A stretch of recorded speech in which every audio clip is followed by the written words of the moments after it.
Arrête tout. Pose ton téléphone une seconde, respire et pose-toi cette question. À quoi ressemble ta prière? Est-ce que c'est une liste de courses que tu présentes à Dieu en espérant qu'il coche les cases? Seigneur, bénis-moi, donne-moi, protège-moi, aide-moi. Est-ce que c'est un monologue où tu parles, et quand tu as fini, tu dis « Amen » et tu repars dans ta journée? Si c'est le cas, j'ai une mauvaise nouvelle à t'annoncer. Tu ne pries peut-être pas, tu récites, tu fais du bruit, tu jettes des mots dans le vide en espérant qu'ils atteignent le ciel. Mais la prière, la vraie, ça n'a rien à voir avec ça. La prière, ce n'est pas un discours que tu prépares. Ce n'est pas une performance spirituelle. Ce n'est pas un moment où tu fais semblant d'être quelqu'un que tu n'es pas devant Dieu. La prière, c'est brutal, c'est intime, c'est inconfortable parfois. Et si tu n'as jamais été inconfortable dans ta prière, c'est peut-être que tu n'as jamais vraiment prié. Dans cette vidéo, je vais te bousculer, je vais te poser des questions qui dérangent. Et si tu acceptes d'y répondre honnêtement, ta vie de prière ne sera plus jamais la même. Si tu es prêt à tout remettre à plat, laisse « je veux du vrai » dans les commentaires et accroche-toi. On nous a appris à bien prier, à utiliser les bons mots, à dire les bonnes formules. Notre Père qui es aux cieux, Seigneur Tout-Puissant, dans ton infinie miséricorde, c'est beau. C'est respectueux, c'est poli. Mais dis-moi, depuis quand l'intimité est polie? Depuis quand tu parles à ton père, à ta mère, à ton conjoint, à ton meilleur ami, avec des formules toutes faites? Tu ne leur récites pas un discours, tu leur parles avec tes tripes. Pourquoi avec Dieu ce serait différent? Regarde la Bible, ouvre les psaumes. Ce n'est pas de la prière de salon. David hurle, il pleure. Il dit à Dieu, « Réveille-toi, pourquoi dors-tu » Il dit, « Combien de temps vas-tu m'oublier » Il dit, « Ma gorge est sèche à force de crier ». Ça te choque? Ça devrait peut-être pas. Parce que David avait compris quelque chose que nous avons oublié. Dieu n'a pas peur de tes émotions. C'est lui qui les a créées. Ce qui l'éloigne, ce n'est pas ta colère, c'est ton hypocrisie. Ce qui le blesse, ce n'est pas ton doute, c'est ton masque. Alors pose-toi la question. Quand tu pries, es-tu vraiment toi? Ou es-tu la version clean de toi-même, celle qui fait semblant d'avoir la foi alors qu'au fond, tu es en train de t'effondrer? Jésus lui-même a prié d'une manière qui dérange. Dans le jardin de Gethsémanée, il ne fait pas un beau discours, il ne récite pas un psaume appris par cœur. Il est face à la mort, il sue du sang, et qu'est-ce qu'il dit?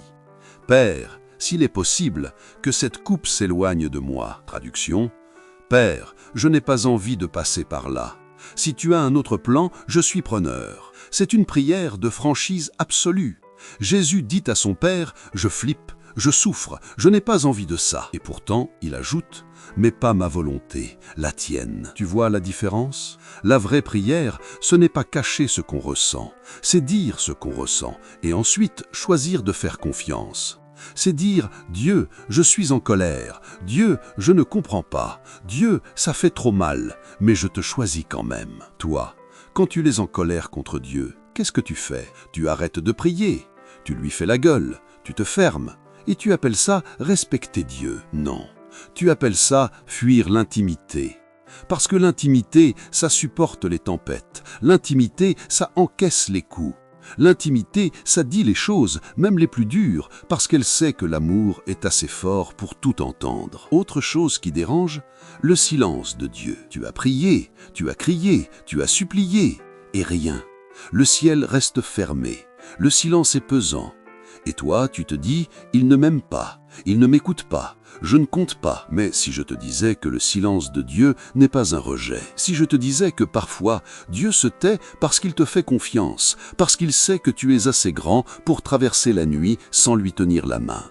Regarde Job, il a tout perdu. Ses amis le jugent, sa femme lui dit de maudire Dieu. Et Dieu, silence.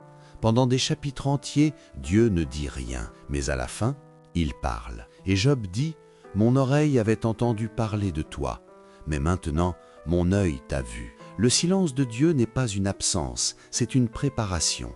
C'est le terreau d'une révélation plus profonde. Ceux qui n'ont connu que la réponse immédiate de Dieu n'ont jamais appris à l'aimer pour lui-même. Ceux qui ont traversé le silence, eux, savent que Dieu suffit, même quand il ne parle pas. Alors, si tu traverses un silence, arrête de supplier pour qu'il parle. Commence à l'adorer pour ce qu'il est, pas pour ce qu'il dit. Et regarde ce qui se passe. Il y a un dernier mensonge à démonter. On te dit que prier, c'est facile, que c'est naturel, que ça devrait couler de source. Faux. Prier, c'est un combat. Prier, c'est renoncer au contrôle. Prier, c'est s'asseoir dans l'inconnu et dire « Dieu, je ne sais pas, mais toi tu sais ». Prier, c'est fatigant, c'est même épuisant parfois. Paul dit dans Romains « Nous ne savons pas prier comme il faut ». Tu vois, l'apôtre Paul, le géant de la foi, dit qu'il ne sait pas prier. Alors toi et moi, on n'est pas tout seul. Le vrai combat de la prière, ce n'est pas de trouver les mots, c'est de rester, de ne pas fuir, de ne pas allumer ton téléphone au bout de 2 minutes parce que tu t'ennuies. Le vrai combat, c'est de faire face à toi-même, dans le silence, avec Dieu pour seul témoin. Et ça, c'est terrifiant. Parce que dans ce silence, tu vas découvrir des choses sur toi que tu préférerais ignorer. Tes failles, tes masques, tes peurs. Mais c'est précisément là que la transformation opère. Pas dans le bruit, pas dans les belles paroles, pas dans les listes de courses. Dans le silence, dans la vérité, dans la durée. Alors, après tout ça, une question demeure. Est-ce que tu vas continuer à prier comme avant? Si tu es prêt à essayer, laisse « Je reste » dans les commentaires, comme un engagement, comme une promesse. Dieu ne veut pas de tes beaux discours, il veut ton cœur, tout entier, même en morceaux, surtout en morceaux.